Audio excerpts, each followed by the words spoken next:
Bienvenue chez Gère ton temps, le podcast qui te permet de sauver du temps. Je suis Mylène, fondatrice, et j'ai choisi de lancer ce podcast car mes amis me demandent souvent comment j'arrive à tout caser dans mes journées et à être aussi organisée. Alors aujourd'hui, j'ai décidé de te partager mes conseils, mais aussi des exercices à chaque épisode pour que toi aussi, tu puisses mieux gérer ton temps et profiter davantage de la vie. Allez, c'est parti! Dans ce nouvel épisode, nous allons aborder la méthode des petits pas, une solution efficace pour te permettre d'avancer dans tes projets personnels et professionnels. Dans un premier temps, je vais t'expliquer ce qu'est la méthode des petits pas et ensuite je vais te donner mes conseils pour l'appliquer dans ton quotidien. La méthode des petits pas est une méthode logique pour t'aider à atteindre tes objectifs. Le principe, c'est vraiment de découper un gros projet en une liste de petites actions plus simples à réaliser. Au lieu de voir uniquement la finalité, on va lister des petites actions à prendre qui vont être atteignables. Par exemple, si tu as envie d'apprendre une nouvelle langue, c'est un énorme projet. Clairement, si ton objectif c'est devenir bilingue, c'est assez flou. Un bon moyen d'utiliser la méthode des petits pas serait donc de te créer un planning avec des choses à faire. Par exemple, faire 3 leçons de Duolingo, l'application d'apprentissage des langues tous les jours, ou encore apprendre une leçon par jour de grammaire, ou pourquoi pas découvrir 5 nouveaux mots en anglais. Les possibilités sont infinies, mais le but c'est vraiment de prendre un gros projet et de le découper en tâches réalisables. En fait, si tu as envie d'obtenir une transformation, le but c'est pas de faire un sprint, mais vraiment un marathon. Par exemple, changer tes habitudes alimentaires en 2 jours, ça va finalement rien t'apporter. Alors que si tu arrives à le faire sur 2 ans, ça va profondément te changer. La méthode des petits pas te permet vraiment cette transformation en te donnant les moyens de passer à l'action. En effet, en tant qu'humain, on n'est absolument pas fait pour avoir une vision à très long terme et ne pas se voir avancer, c'est quelque chose qui est très démotivant.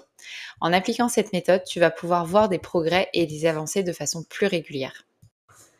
Dans cette deuxième partie, je vais te partager mes conseils pour appliquer la méthode des petits pas à tes projets. Mon premier conseil, c'est vraiment de définir tes objectifs clairement. Commence par savoir exactement ce que tu veux accomplir et divise cet objectif global en étapes plus petites et plus spécifiques. Ensuite, priorise tes tâches. Identifie celles qui vont être le plus importantes pour toi et les plus urgentes. Ça va vraiment te permettre de te concentrer sur ce qui est essentiel pour avancer.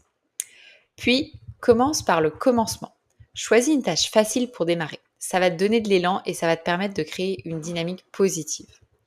Pense aussi à te fixer des délais réalistes. Établis pour chaque étape des délais et assure-toi qu'ils sont réalistes. Ça va vraiment te permettre de rester motivé sans te sentir submergé.